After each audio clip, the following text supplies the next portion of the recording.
Então, para a gente encerrar, né, o nosso assunto da disciplina, a gente vai falar sobre a última doença infecto-contagiosa de gatos, que é a peritonite infecciosa felina, que é muito caracterizada por ter uma alta mortalidade, uma doença frustrante, que não existe um tratamento, né, um diagnóstico difícil. Então, a gente vai conversar sobre esses detalhes agora nessa aula. Então, a peritonite infecciosa felina, ela é causada pelo coronavírus felino, tá? O coronavírus felino, ele é bem diferente do nosso coronavírus, tá? É importante que vocês tenham isso em mente. Então, particularmente o coronavírus entérico felino, tá? Então, os gatos, eles têm normalmente esse vírus presente nas células intestinais.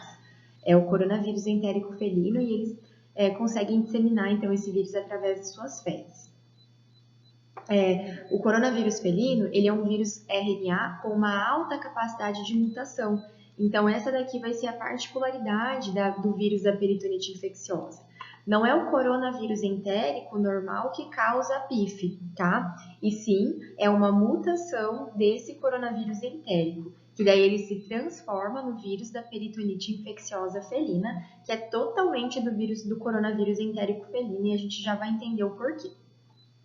A transmissão, então, ela é fecal-oral, porque o gato, ele elimina normalmente o coronavírus entérico felino pelas suas fezes, e os animais mais susceptíveis a desenvolverem o coronavírus felino são os gatos de colônia ou gatos de abrigo. Então, um ambiente que a gente tem uma alta concentração de gatos acaba permitindo que esses gatos entrem mais em contato com as fezes dos animais, que eles adquiram mais coronavírus entérico, e como são muitos gatos no mesmo ambiente contraindo coronavírus entérico, acaba tendo uma alta taxa de replicação viral entre esses gatos, e as mutações então acontecem dessa forma. Então, como que acontece essa mutação e quais são as formas da doença? Então, a gente tem aqui o coronavírus entérico felino, bonitinho, do bem, que não causa muito problema, tá? É eliminado normalmente nas fezes dos animais. No máximo vai causar aí uma diarreiazinha em gatinhos mais imunossuprimidos, mas que não causa problema e mortalidade. Então, ele vive normalmente no intestino dos gatinhos, tá? E eles são eliminados, então, junto com as fezes desse animal na caixinha de areia.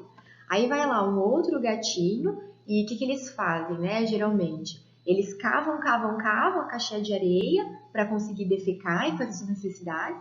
E depois que eles cavocam, né, tão cheio de coronavírus entérico nas patinhas, e o que eles fazem? Tomam banho, né? Então eles se lambem e acabam ingerindo então o coronavírus entérico pela via fecal oral.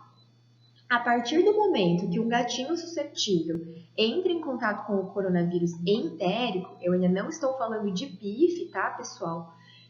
Podem acontecer 4 situações. Então, a primeira delas é quando o animal é resistente à infecção. Então, 5 a 10% dos gatinhos que tiverem contato com o coronavírus entérico vão ser resistentes, ou seja, não vão desenvolver sintomatologia clínica relacionada com o coronavírus, só vão ingerir o corona e vão ser resistentes à infecção. 70% dos animais vão desenvolver infecção transitória. O que é infecção transitória? Eles vão ingerir o coronavírus entérico ele vai se replicar no organismo desse animal, ele vai ter sinais clínicos brandos, relacionados principalmente a uma diarreiazinha, e geralmente é autolimitante ou melhora facilmente com tratamento sintomático. Então, 70% dos animais vão desenvolver apenas uma diarreia relacionada com o coronavírus entérico. Eu ainda não estou falando de PIF, tá? E 13% vão desenvolver infecção persistente. Então, são aqueles gatinhos mais imunodeprimidos, mais jovenzinhos, que não vão conseguir combater adequadamente o coronavírus entérico. Ele vai se replicar em alta concentração no organismo desse animal. Eles vão desenvolver diarreias. As diarreias elas vão ser geralmente de característica esporádica e eles vão se tornar portadores, né, do coronavírus e vão ser capazes de transmitir para outros animais. Mas também aqui, nenhuma dessas 3 situações tem a ver com mortalidade, tá, pessoal? Então, é o coronavírus entérico, o coronavírus do bem, que causa pouco estrago, não causa mortalidade, e em gatinhos que são mais imunodeprimidos, vai causar um pouquinho mais de diarreia e eles vão ser fontes de infecção naquele ambiente. E qual que é o problema? Qual que é a última situação que pode acontecer?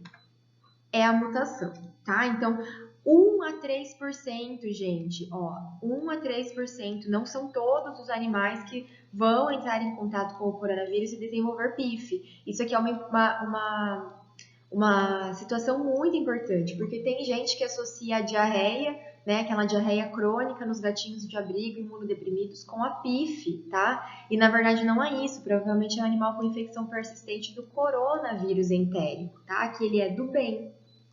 Então, 1 a 3% vai desenvolver essa mutação. Então, o coronavírus entérico felino vai adentrar no organismo desse animal e por alguns fatores, né, multifatorial, vai fazer uma mutação dentro do intestino desse animal e se transformar no vírus da PIF, que daí sim é o vírus do mal, que causa muito estrago, que causa muita alteração e que é sim considerado e relacionado com alta taxa de mortalidade. Tá? E quais são esses fatores que podem levar a essa mutação?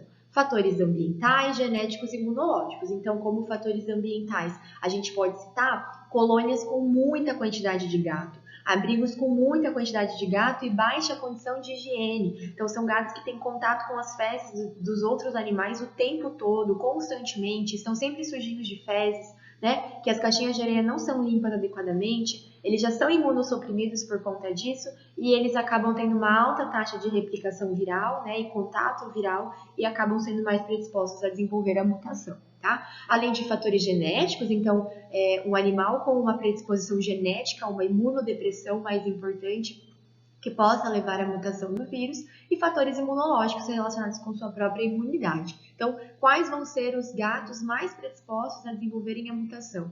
Gatos jovens, né, bem jovenzinhos, abaixo aí de 2, 1 aninho de idade, que vivem em um ambiente extremamente precário com relação à condição ambiental, gatos de abrigo, né, que vivem em uma alta concentração de gatos e que estejam imunossuprimidos. Então, o coronavírus entérico ele entra em contato do organismo do animal e ele vai se replicar lá nos enterócitos. E daí, por uma questão ambiental ou imunológica ou genética, ele vai fazer essa mutação. Então, lá nos enterócitos, ele vai mutar para o vírus da peritonite infecciosa felina, que é o coronavírus entérico do mal, tá? E daí, o que acontece? Esse vírus, pessoal, mutado, ele é extremamente inteligente. Ele vai deixar com que os macrófagos fagocitem ele. Então, as células de defesa do organismo do animal vai perceber que teve uma mutação, que é um vírus, né, maligno que está causando a estrago, e os macrófagos vão lá então e vão fazer seu papel. Vão fagocitar o PIF. Quando os macrófagos fagocitam um agente invasor, o que eles fazem? Eles vão levar para os órgãos linfóides, correto? Para criar a resposta imunológica lá nos linfócitos. Então, é isso que o vírus da PIF quer, ele está enganando o macrófago, ele quer chegar nos órgãos linfóides, tá? Então, os macrófagos vão estar levando o vírus da PIF fagocitado até os linfonodos periféricos e lá que o coronavírus felino vai fazer o estrago. Ele vai conseguir infectar os linfócitos, né? São as principais células de defesa do organismo do animal, vão infectar esses linfócitos para fazer com que não haja resposta imunológica contra o coronavírus entérico, e aí sim eles vão conseguir se disseminar por todo o organismo e todo o tecido do animal, causando muitos estragos e não causando resposta imunológica. Então, por isso que o vírus da PIF ele é tão do mal, tá? E daí o que vai acontecer, né? Esse coronavírus, né, ele é uma partícula grande que vai se juntar com anticorpos. Então, anticorpos vão vir detectar o coronavírus no sangue, né, junto com os linfócitos, e vão tentar, vão se juntar para criar memória.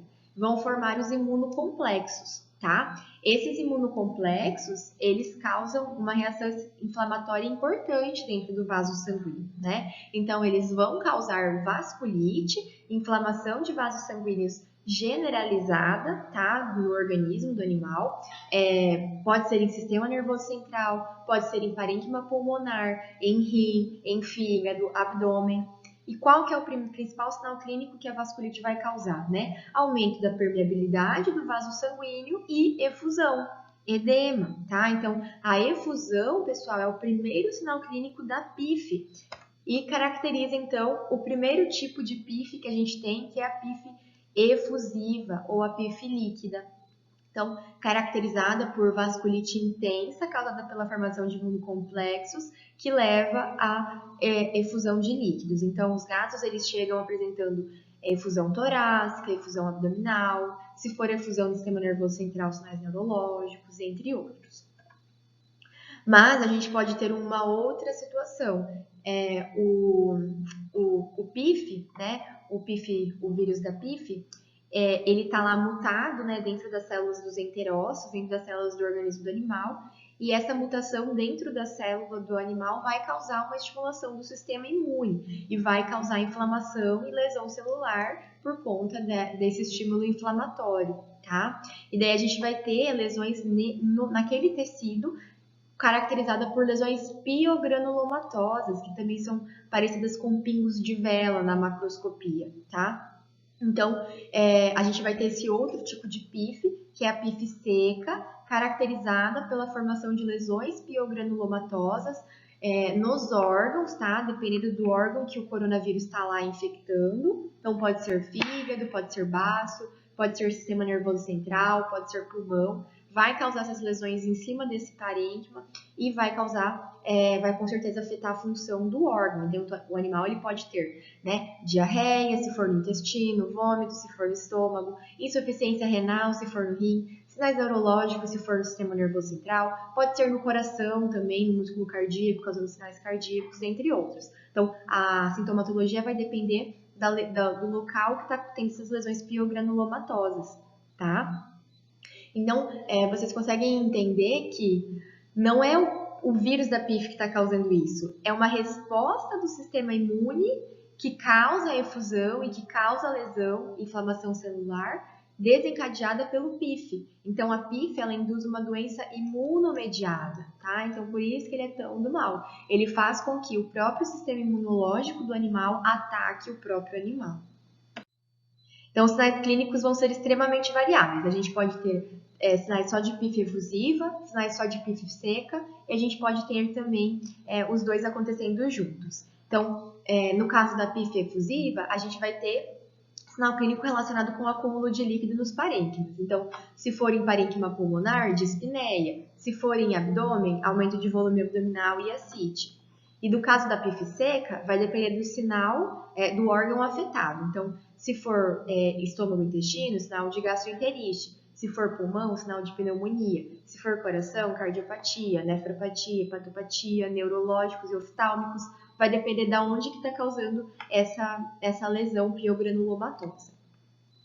No geral, o animal vai apresentar febre, porque tem uma resposta imunológica importante, linfadenomegalia, né, por conta da resposta imunológica que esse vírus acaba fazendo com que o organismo tenha, apatia, prostração, anorexia, alterações oftálmicas, então, muito comum mudança da cor da íris, anisocoria, pode causar cegueira súbita pelo acúmulo de imunocomplexos na retina, edema de córnea, uveíte, e sinais neurológicos relacionados tanto à efusão quanto à lesão piogranulomatosa e deposição de imunocomplexos em sistema neurológico. Então, ataxia, hiperestasia, nistagmo, convulsão, alterações de comportamento. Então, vejam que gatos jovens que chegam na clínica apresentando sinal neurológico, né, variado, né, que não fazem sentido, tipo convulsão, ataxia e paresia, e alterações oftálmicas, primeiro diferencial, PIF, segundo diferencial, retroviroses felinas, por conta dessa deposição de imunocomplexos, lesão desses órgãos que esses vírus podem causar.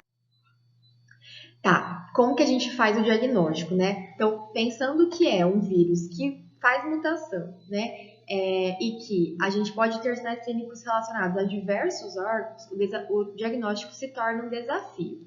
Então, a gente vai juntando pecinhas de um quebra-cabeça, estimulando o nosso raciocínio clínico para chegar nesse diagnóstico, tá? E não dá pra gente falar que o animal tem PIF só com a apresentação clínica, porque a PIF, pessoal, muitos proprietários e veterinários associam com uma condenação de morte. Então, você precisa ter critério para diagnosticar o teu animal com PIF e dizer com certeza para o escritor, sim, realmente é PIF e o prognóstico é ruim, tá? Então, não dá para se basear só para sintomatologia clínica, porque são sintomas de diversos órgãos que podem induzir diversas doenças.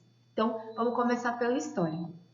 Geralmente são gatos jovens, então de 1 a 2 anos no máximo, ou então gatos muito idosos, que têm alguma deficiência imunológica ou genética que faz com que eles sejam mais propensos à mutação do vírus.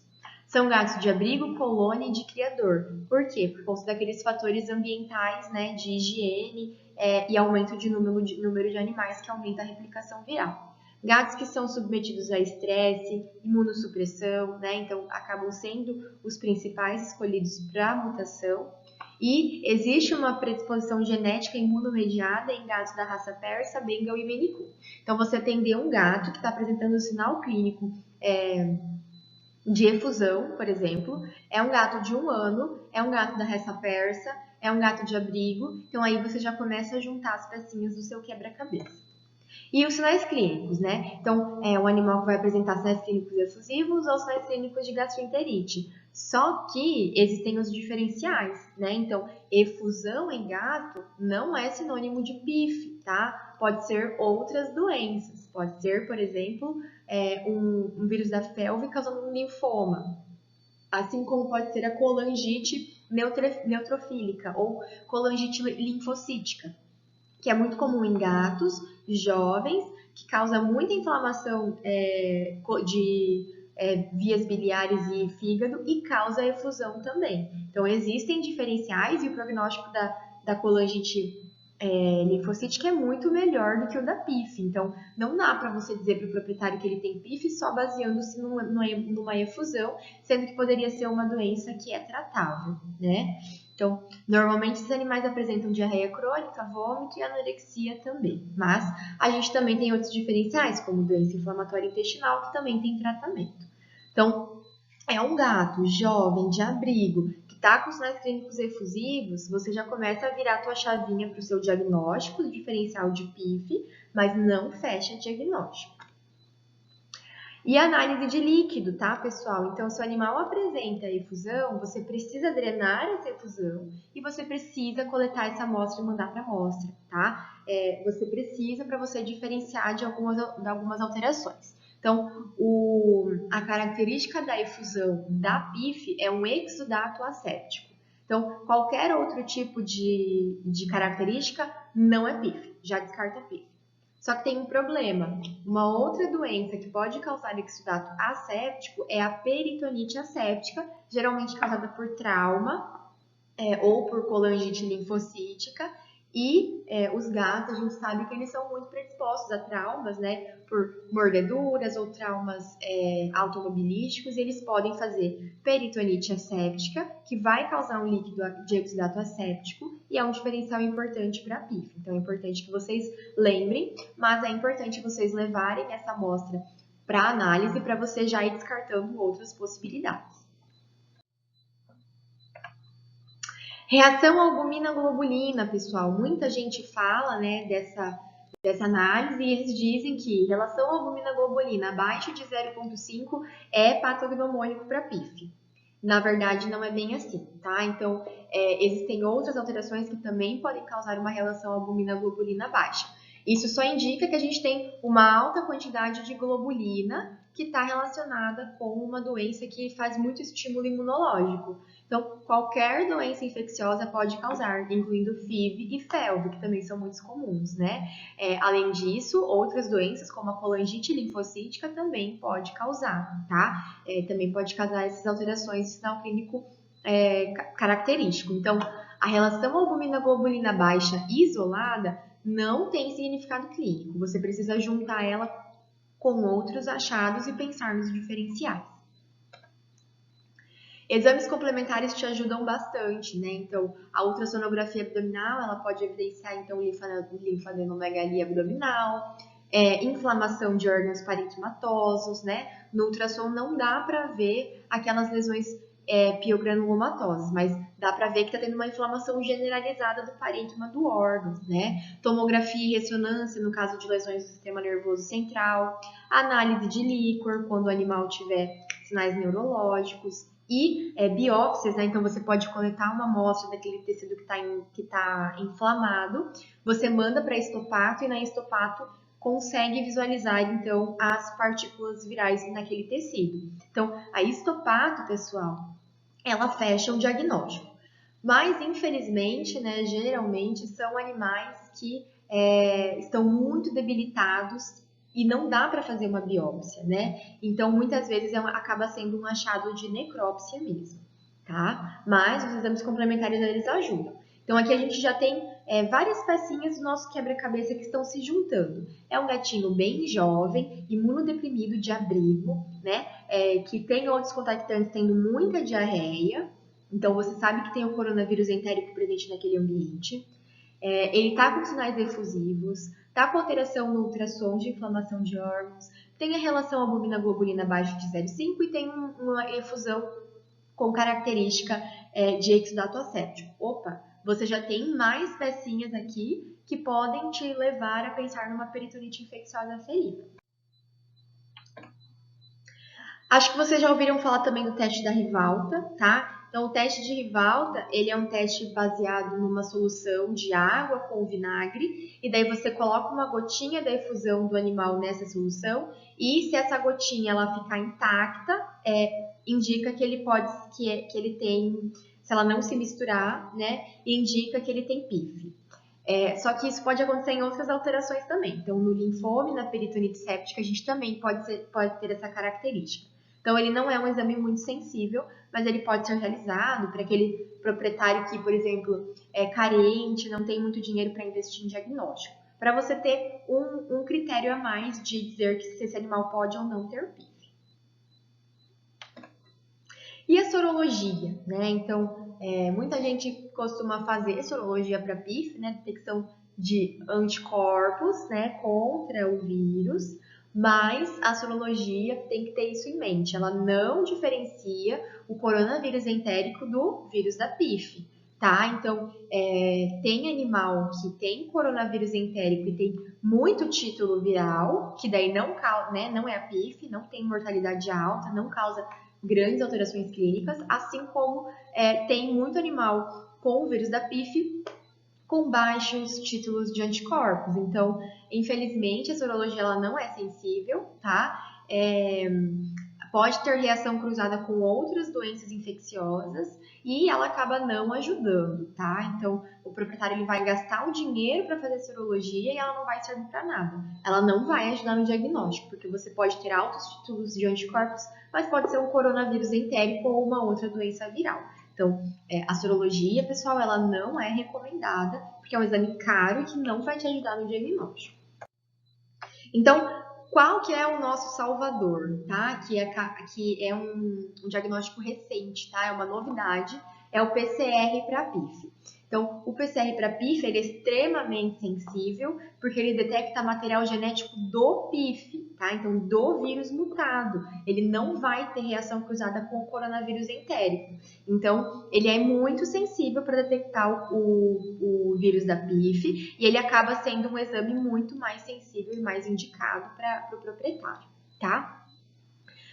Mas não é um mar de rosas, tá? Infelizmente, a gente também tem problemas com o PCR. E qual que é esse problema? O vírus da PIF, pessoal, ele pode fazer vários tipos de mutação.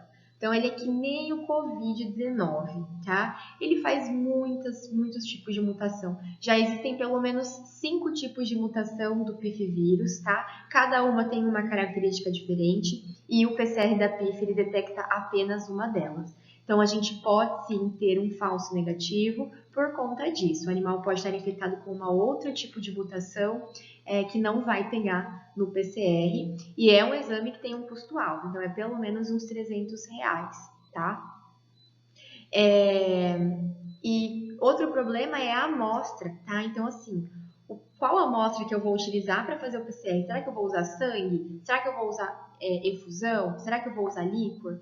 Então, o PCR para o vírus da PIF, ele é muito sensível, mas ele vai ser sensível no material que o vírus estiver, né? Então, por exemplo, se o animal estiver tendo sintomatologia neurológica, indica que o vírus está presente lá no sistema neurológico. Então, não adianta você mandar sangue, que ele vai dar negativo. Então, nesse caso, você tem que mandar líquor. Então, o ideal é você mandar a amostra do sinal clínico que o animal está apresentando. Então, por exemplo, sinal neurológico vai ser líquor. Efusão é o líquido efusivo. Uveíte é o humor aquoso, que daí precisa de um oftalmologista especializado para coletar essa amostra. Se tiver linfonodo aumentado, você vai mandar um aspirado de linfonodo, né? Se for um fígado inflamado, você vai mandar uma biópsia desse fígado, tá? Então, você vai mandar a amostra que o animal estiver tendo sintomatologia, que aí sim a chance de você pegar o PIF é muito maior. Então, esse exame ele serve para te dar a certeza, tá? Só que você precisa deixar o proprietário ciente dessas mutações, tá? E que pode dar um falso negativo, porque senão ele vai gastar um dinheiro para dar negativo e você falar que mesmo assim pode ser PIF. Então, ele vai ficar chateado. Então, antes disso, você conversa com o proprietário. E manda sangue também, né? Na dúvida, manda sangue também, porque é uma coleta fácil, pouco invasiva, né? Você pode mandar quantas amostras você quiser, que você não vai pagar mais por isso. Então, na dúvida, manda uma amostra do sinal clínico que o animal estiver apresentando e uma amostra de sangue junto, tá? Daí você tem um pouquinho mais de chance de pegar o vírus. Beleza, pessoal. Então, falamos sobre tratamento, juntamos as nossas pecinhas do nosso quebra-cabeça. E agora, né? Como que a gente faz? A PIF ela é muito associada a não tem cura, tem uma alta mortalidade, tem que fazer eutanásia, né? Então, às vezes o gatinho está apresentando só uma diarreia por conta do PIF e você já indica eutanásia, tá? Então, agora, pessoal, a gente tem mais atualizações do tratamento que nos fazem insistir um pouquinho mais no nosso paciente e ter um pouquinho mais de esperança, tá? Então, o primeiro deles é o uso do poliprenil imunoestimulante. Então, ele é um imunoestimulante indicado para doenças virais, tá? Então, ele acaba utilizando, né? Mas você pensa assim, né? O vírus da PIF ele induz uma resposta imunomediada nesse animal. Então, os sinais clínicos são decorrentes da resposta imunomediada que o vírus da PIF está causando. E você vai utilizar um imunoestimulante, né? Não faz sentido. O poliprenil imunoestimulante, ele usa uma outra via da imunidade. Então, ele reduz a quantidade dos vírus infectantes por uma outra via que não os anticorpos. Então, ele é muito indicado. A gente tem vários estudos com ele, 2 estudos principais com o uso do poliprenil para o vírus da PIF em gatos. Então, o primeiro estudo foi em 2009 e a gente teve associado uma sobrevida maior, tá? Então, o vírus da PIF, quando você diagnostica, a gente tem uma sobrevida muito baixa, em torno de no máximo 6 meses. E esses estudos, né, eles concluíram uma maior taxa de sobrevida, né? Os animais eles passaram a ter 2, 3 anos de sobrevida. E isso é muito importante, porque é um tempo a mais que esse proprietário pode ficar com o seu gato. Você não está dando uma sentença de morte imediata para ele. Então, isso é ótimo, tá? Então, os estudos já comprovam que ele aumenta o tempo de sobrevida e ele também melhora os sinais clínicos, então dá mais qualidade de vida. E é isso que a gente quer. A gente quer que esse gatinho viva um pouquinho mais com o seu proprietário e que viva melhor, tá? Problema, né? Os estudos foram somente com PIF seca, não existe nenhum estudo sobre o uso do poliprenil na PIF efusiva. É uma medicação importada e é muito cara, tá? Então, não é todo mundo que consegue comprar.